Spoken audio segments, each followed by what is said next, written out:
Brilliant. Okay, well, I may as well start. So just let me get organised. So welcome. Uh, this is, where am I?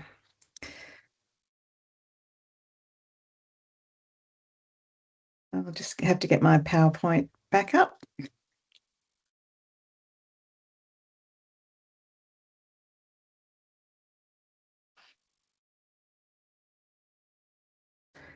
So do you now see a slideshow? Vanessa, can you see a slideshow?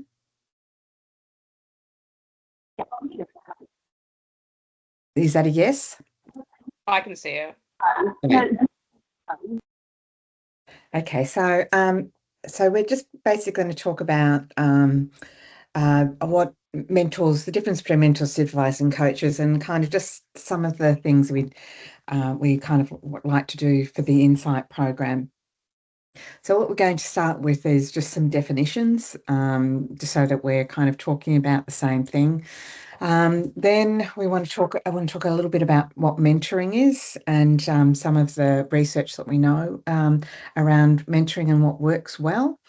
We then want to talk about how we can help if you want some mentorship, and then a little bit about how to make the most of a mentoring relationship. And then I've got some resources, and I'll send you. We've got a document that I'll get Linda to send out to everyone around that. So, first of all, in terms of kind of what we're trying to do with the Insight program, is that you will have a number of different people who are supporting you in your program. For your masters, because of the nature of the masters programs that you're doing, which have a research component, each of you will have a primary supervisor. Now, the supervisor is the person who line manages you and monitors you. So it's they have an institutional responsibility to delivering on a particular program of work, for example, a research project in terms of the masters, but they may also be like your line manager at work. And so they have very much a responsibility to the institution as well as a responsibility to you. And particularly for your master's program, they will have a very clear line of responsibility to support you and signpost you in order to undertake a successful master's research program. Now, so that's kind of the definition of a supervisor. Kind of related to that is a coach. And a coach is a person who teaches and trains people, and they're usually around a particular task. They've got a very specific agenda, and they're very performance driven. So that you may have a coach, as you can, in terms of, say, the sporting, a sporting context, coach is kind of obviously a fairly, that's fairly clear. But what we may do at different times of our career, and that might be, we might need professional coaching, and this particularly may apply in a research setting where you're really supported to do some very task-orientated development. Tends to be for a very set duration, and it tends to be some kind of resource. You're often paying someone to coach you. And so that's slightly different when they usually don't have any line management structure, but they are there to help you with a specific set of tasks. You may all have also heard of a sponsor, and I think a sponsor is something that is really important, and we probably don't make enough of this in our working lives. Because a sponsor is someone who really supports or champions an individual, and they may or may not be associated in your line management, but they're the kind of person who puts your name forward for things. To kind of, who, if you'd like, and we see it particularly in the university settings. So maybe someone who's looking out for opportunities for people that they may not be aware of. It's also known as an advocate, and it's quite interesting because often in university settings, people don't like to talk about sponsors and advocates because, the idea of promoting someone above someone else is considered to be politically incorrect, when in fact we know, and particularly we know as women, where that this is often a really important role. And in fact, so I was involved in the NIHR mentorship program that the Academy runs, and we were working with a number of Black women, and we're kind of saying, oh, what kind of mentor do you want? And the number of women who said, I do not want a mentor, Black female mentor. What I want is a white male sponsor. So someone who's going to put my name and champion me. So the idea of a sponsor becomes, I think, particularly important as your career evolves. And then there's a mentor, and the idea of a mentor in its true sense is someone who is very much a trusted advisor. And what they tend to do is they tend to have a much broader view on you as a person and you on your development. And they're very relationship orientated. Um, so they may not necessarily be involved in your line management, so they may not be kind of responsible for what you do on day to day, but they're there to kind of support you in your development. And I remember a colleague was actually saying kind of what the idea of a mentor. A good mentor is someone who, if you know, may. So, for example, if you go into this cave and you can see a cave, and that may be something what the supervisor does, but a mentor might be someone who turns a torchlight on to try and point out all of the geographical features. It's really important. Mentors don't tell people what to do. They tend to more advise, and they tend to get the mentee to kind of look at options and think about things. And they tend not to have a specific agenda. Now, the big question is, can a supervisor be a mentor? And the answer is absolutely yes, they can. But sometimes they're not necessarily the right person to be a mentor. And that what you might want to do is to have an additional person who helps with that kind of more personal relationship development of your career. So there's been lots of work done on what works and what a good mentor does. And so a mentor, it will promote and support career development. And this has been highlighted particularly for clinical academic careers, and particularly for health and care professionals, when we don't necessarily have the same pathways and the same role models at our available to us. And so having a mentor is often really beneficial when you don't see the things that you want to be.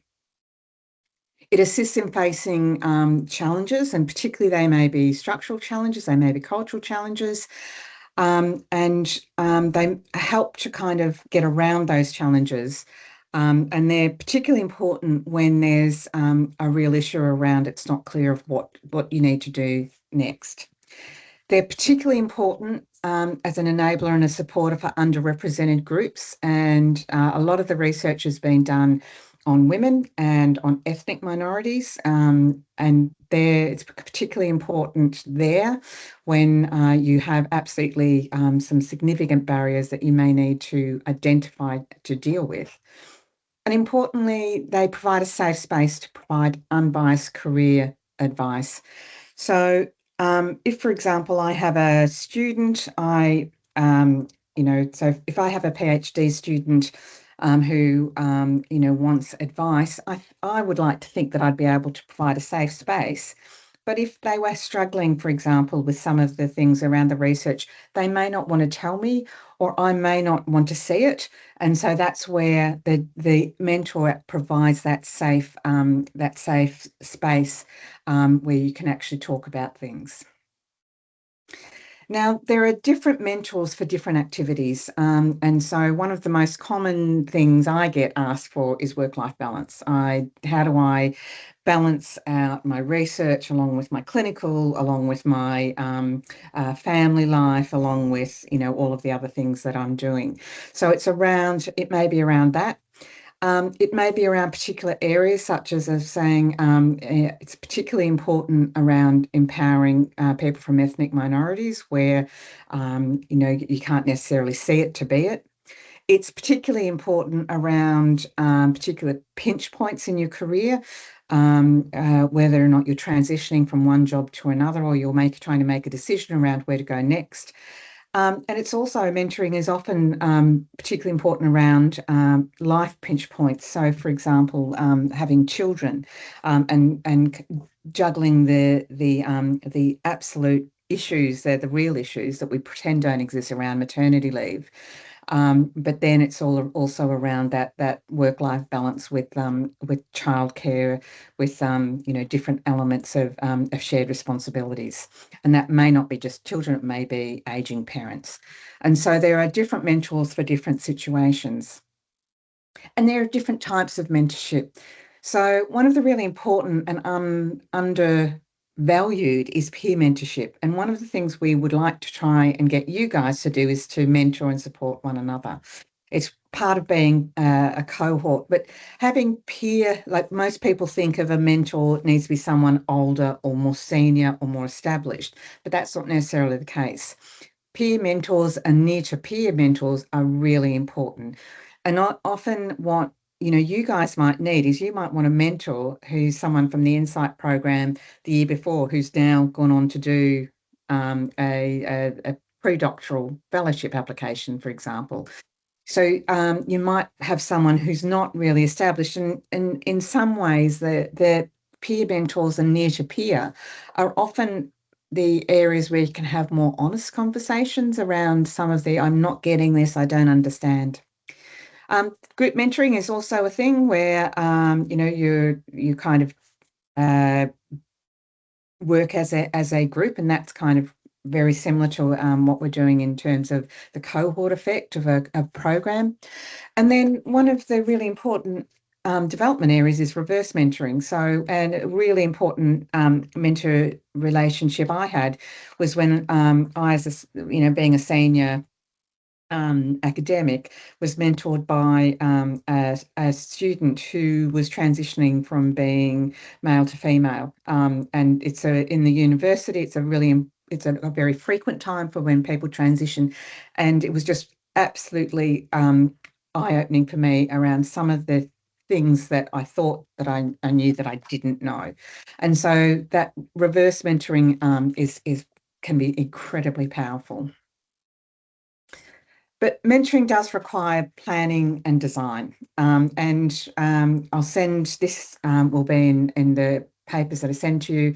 One of our fabulous colleagues, or a number of our fabulous colleagues here at the University of Leeds, looked at mentoring. And in terms of kind of research, when we talk about um, complex interventions, there's a process and a kind of strategy of how you actually apply a complex intervention and evaluate to see whether or not it works.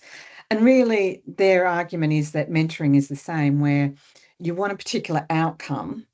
And in terms of, say, so for example, if we're talking about research and you want to know whether or not a particular, you want to make sure that you can try and reduce blood pressure, for example, in a particular group, how you do that, you may use pharmaceutical therapies, you may use lifestyle, you may use weight loss. So you may use a couple of different things. So actually what you do will vary, but the outcome needs to be identified. And that's kind of approach we'd like you to take with mentoring. And this is kind of what you need to have a think about. What do I want to get out of this? What outcomes do I want? what do I need to make this so? So if, for example, you need to talk to someone about just how you balance clinical activities with your research or opportunities outside of your to get involved in things and balancing those with your work commitments, then you need to kind of identify that. And then how you do that is basically to negotiate with your mentor. So you may have a whole lot of different ways that they might do it. They might signpost you to different things. They might give you some tasks to do. They may do a number of different things. So it won't be the same thing for everyone. And then really, has it worked? And then so on a timely basis, you look at, well, did we get what we wanted to out of the mentoring relationship? Um, you know, or has it kind of evolved? Has it changed? And have I got this, but then I need something else? So what we're offering for the Insight program is that clearly, so we've got a mentorship program that's available for you if you wish to take it up. And what we want this to be is a safe place to provide unbiased career advice following your master's. Now, you may be able to do this with your supervisor, but you may want someone, because some of your supervisors will not be necessarily the same professional background to you, and so you might want someone who's more involved or has kind of a background that's more in alignment with where you want to go. And so what you have is everyone has a primary supervisor. And if you haven't started your research project yet, that person may not have been nominated, but you will have a primary supervisor from your university where you're enrolled as a master's student, and they will have oversight of delivering that research project. You may also have an external advisor who have relevant experience in an area that's related to your topic or your dissertation, and that's really critical. That may or may not be. So, for example, if you're looking at doing some image analysis, you might want to tap into an imaging research centre such as we have at the BRC, and they will be able to give you different type of experience.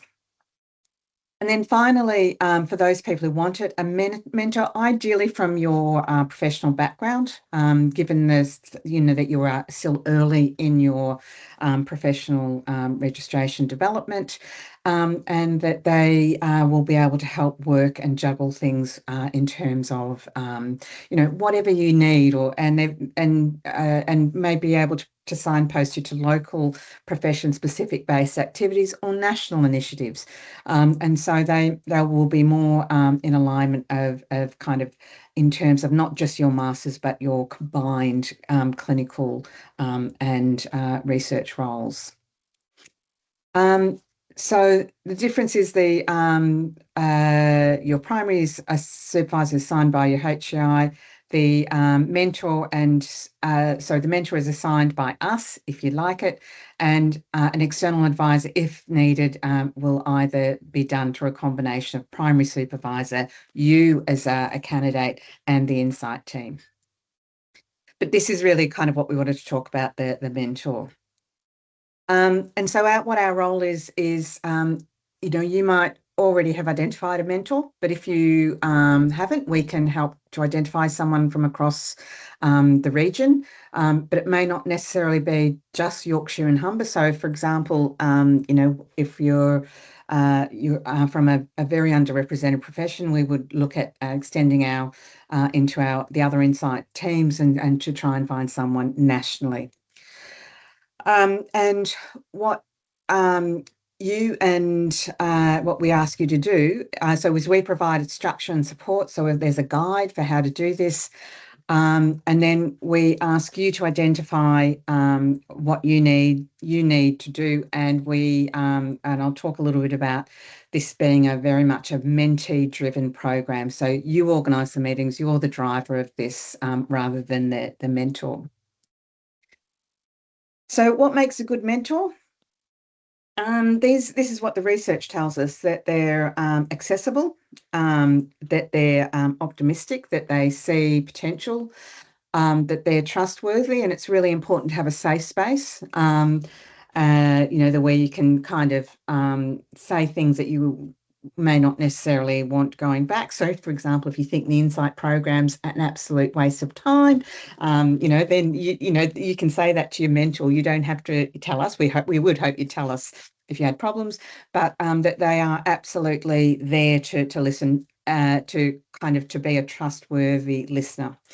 Um, they need to be honest. So there's no point if you're going down a particular road and you're not getting very far, and they see that this is a problem, then it's really important that they're honest and that you're open to hearing that, and that you want someone who is committed to the process, someone who's actually going to make the time to do all of this. And if you have a look at what makes a good mentee, it's similar stuff, but it's what you want is someone who is absolutely working towards being self-dependent. You want someone who's inquisitive, who's going to ask questions. You want someone who's going to be open to different approaches, and particularly things that if you haven't thought, about, oh, well, why don't you try this if you've got a particular problem. And one of the things we see, say, for example, if you've got problems with a line manager, there might be other ways around, or other people to talk to, or it may be how you talk to your line manager. Being a good listener is critical. It's important to take responsibility for your own learning, and to be organised and enthusiastic. Because again, the mentors don't get paid for this. This is something that they're doing in addition to their very busy workloads, and they're doing this because they want to help you, and they want to help the next generation, with the idea that hopefully you will also help the next group along. And I guess it's just a reminder that roles may change. So, for a master's student, we're hoping that you will be the mentee, but we're absolutely hoping that you will eventually become a mentor. And it may be a near to peer mentor, or it may be as you evolve and you grow that you mentor other people.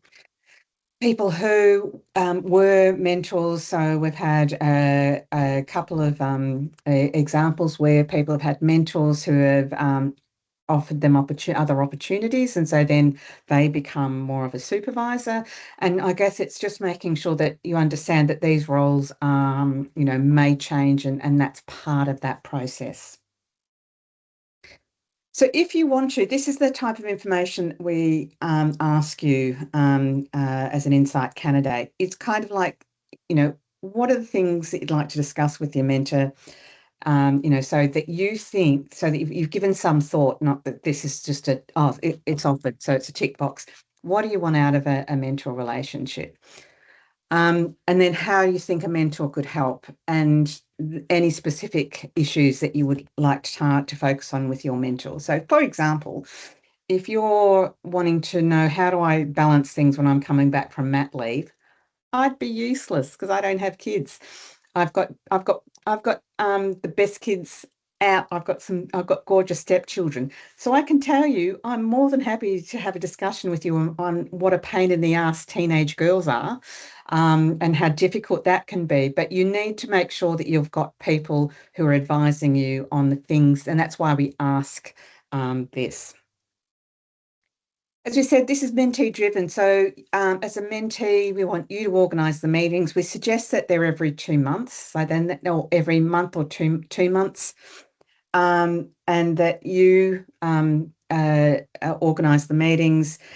For any supervision, that clearly that it's your meeting. For supervision meeting or mentor meeting, it's your meeting. You drive it. You get the most out of it. So if you come prepared, either with the paperwork required for supervisions or what you want to discuss, if you're talking about a mentor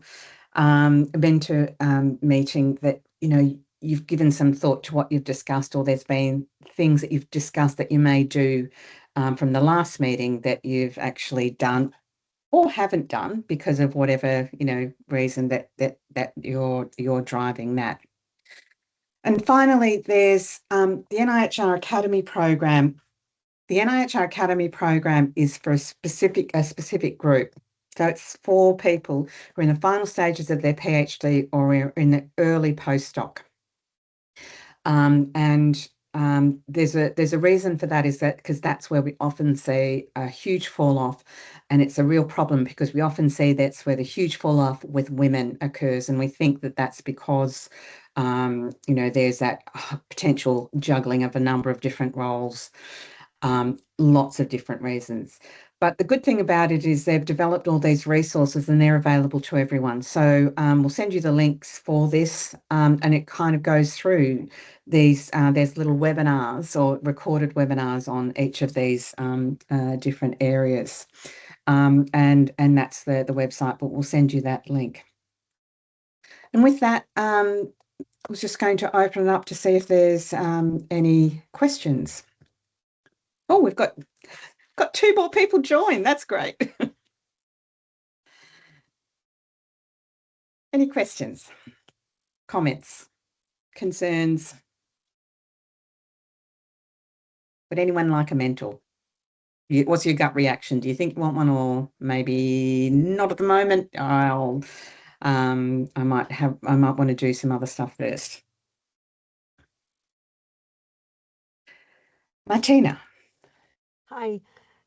Yeah, I'm sort of new to the research. Well, I say new to research. Obviously, I did my dissertation, but I kind of got a get out clause because I did biography reviews. So that was quite nice and easy than doing scoping or systematic reviews. I'm now currently a researcher at Yorkshire John University. So I'm now doing a scoping review. And yeah, any mentor, anyone that's doing research, you know how to, like, I love research. I love finding things out. What I find tedious is the searching part and the actual, then having to put all the data onto the system and the different systems that are out there. Like I've only just learned about Covidence, and but unfortunately, my institute doesn't offer it, so I'm going to have to go Rayman or some other form of method. But it would be nice to, like, I've booked in a session with at the Yorkshire as a staff member to the librarian to help me and stuff. But if I had a mentor that could just check in on me that I'm following, it would save me a lot of time emailing, like bothering the people at York St John or whatever where I'm working, and like you said, just having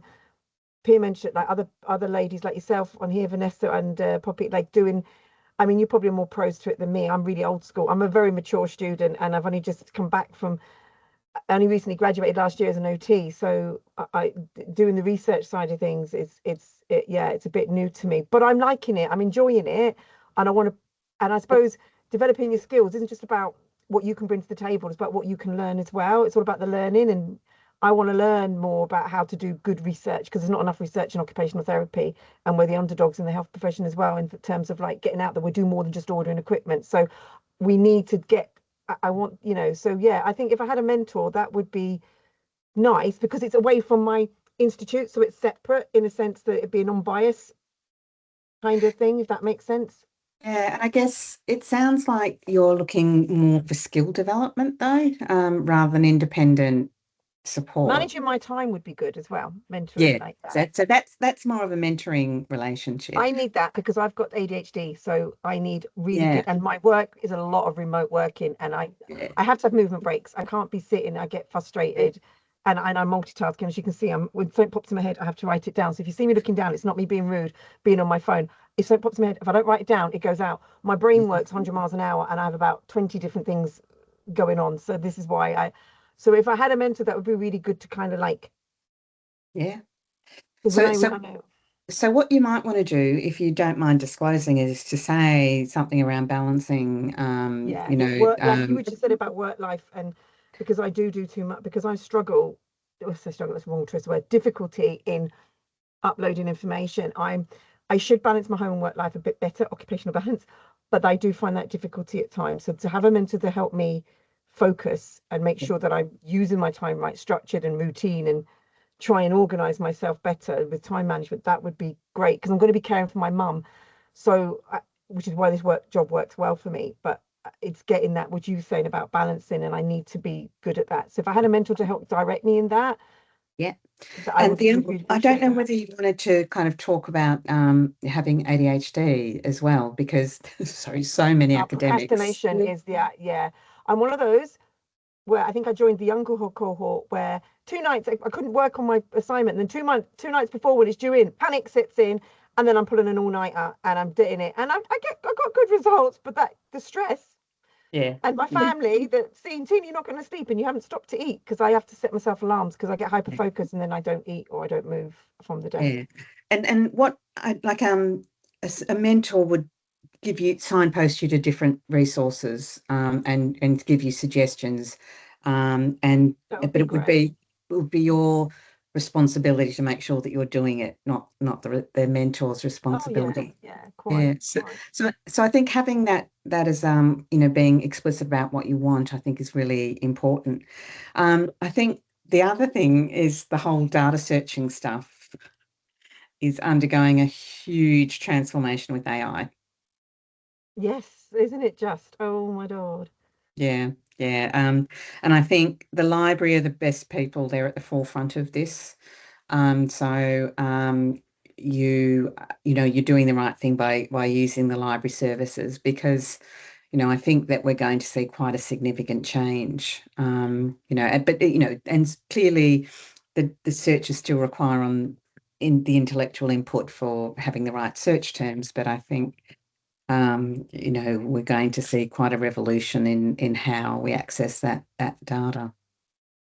I mean, I like to have a mentor, but I'd also like to do mentoring as well, if that makes sense, peer Yeah, mentors. We of did course. that because it's getting that balance as well. I've got life experience that I can throw to the table, so if that's helpful to anyone, but like not just that, but like like I said, it's like relating, isn't it? If you're all doing the same thing and you're in the same boat, it's about relating to each other, isn't it? And being like everyone's biggest fan and supporter.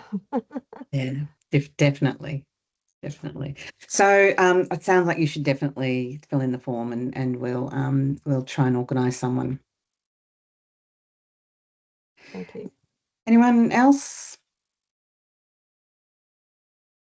You don't have to.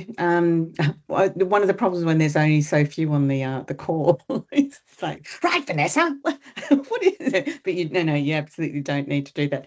We're trialing the open door. So we're just John, Linda, or myself will be available once a month for if you've got any queries, so that you can just come along. We had our first one, and John and I outnumbered poor old, is it Bryony? Um, like it felt wrong. That we were but it was very focused, and hopefully it was she got some stuff out of it, and then we're joined by another person. Let me just see the chat. So so Carlson, we have a form that we'll send out with just the resources for mentorship, and you really don't need this is voluntary. We're not forcing mentorship on you. We know that you've got a busy, very full program with your master's program, and either if you're doing it full time or part time, and doing your other clinical activities as well as life.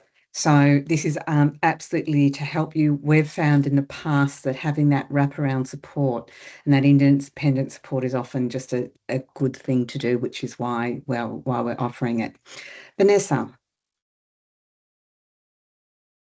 Hi. Well, I hope it's not a problem, but I'm not in the master currently. I already finished my master in Bristol, Yep. and I'm applying for the pre-doctor award and for the PhD award. Excellent. Yeah. I just joined to understand a little bit this difference between mentorship and supervisor. It's very good, your explanation. Yep. Because when I was applying for the pre-doctor, there was this difference, and I kind of struggled. Are you applying for for funding for a PhD? Yeah. So most funders will absolutely request that you have a, a mentor who's separate from your supervisor. And it's because, if there are issues within your PhD, or if you are having, some issues with your relationship with your supervisor, it can be very difficult to talk to them about it, but by having someone who's independent. And I always think, particularly the more senior you get, that I always say that a good mentor should be able to say, to tap me on the shoulder. If I'm looking for a mentor, they should be able to tap me on the shoulder and say, are you really sure that the University of Leeds is where you should be? And my supervisors or my line managers are never going to say that. You know, they've got a vested interest, I hope. Goodness, I hope they've got a vested interest to keep me there. So it's having that independent kind of, and that safe space. And I think particularly with a PhD, when you're struggling, because sometimes people don't like to tell their supervisors they're struggling until it's too late. And by having someone independent, I think that's really, really important. So, so it's kind of, and a good supervisor will help you find someone. And what we often say is that for someone, say for an early career researcher, such as a PhD, that often it's a good idea to have a mentor that's within your institution. And the reason for that is that they can signpost you to things that you're eligible for. And so that, you know, that they, and it might be things like networking, it might be things like courses, it might be things like representation on committees, all sorts of different things. The more senior you get, the more it is you need someone who's probably external to your own institution. And so we often encourage postdocs to look at having a mentor outside of their institution, because, you know, often in institutions you get stuck into a way of doing things when people kind of go, why are you doing it that way? Why have you not thought about this? And so I think in terms of developing your PhD application, having an independent person is important. Now, the critical thing would be for you to identify what you want that person to do. And so when you're looking at what kind of person that you want, you know, so I get a lot of people who, you know, want to know how to transition from one role to another, because I've had to do that. You know, if you want someone who, you know, is looking at that, and work-life balance comes up almost all the time, but you might want to think about exactly what it is around work-life balance that you're looking at. You know, are you looking at combining clinical with research? Is it, you know, care and responsibilities? Is it that you feel like imposter syndrome is something that we all suffer from, and women particularly are prone to it, but it's certainly not exclusive to women. So it's how you can kind of cope with that. So have a think, Vanessa, about what it is, and this is the absolute advice I'd give to you all, is just have a think about exactly what you want out of that relationship. Thank you very much for the advice. No problem at all. Carlson, probably I don't know whether you can't comment or anything, but you know, if there's anything you want to in the chat. The other thing is, again, this is absolutely voluntary. You do not have to have it. We think it's a useful thing to have. It's very, very common in the medical field that people have mentors, and lots of different mentors as their career progresses. Less probably common in a lot of the healthcare professionals. And what we find for our basic and so I work in the university, what our desk and lab-based scientists, it's really unfamiliar territory for them. And so, and often that's exactly what it is that's needed. Okay, so if you want to get the form sooner, because Linda's on holidays for 2 weeks, so she won't be sending that out. If you want to get it sooner, just email me. I'll put my email in the chat. So it's pretty easy. It's a.keenan at leeds.ac.uk. So I'm happy to send you the the guide and the template for you to fill in. Otherwise, Linda will send it out to you when she gets back and has recovered from her fabulous holiday that she so deserves. Brilliant. Okay, so with that, let's kind of close it. But please give us a call, as you hopefully you know. Give us a call if drop us an email if you've got any questions. Brilliant. And go out and enjoy the sun. See you later. Thank you.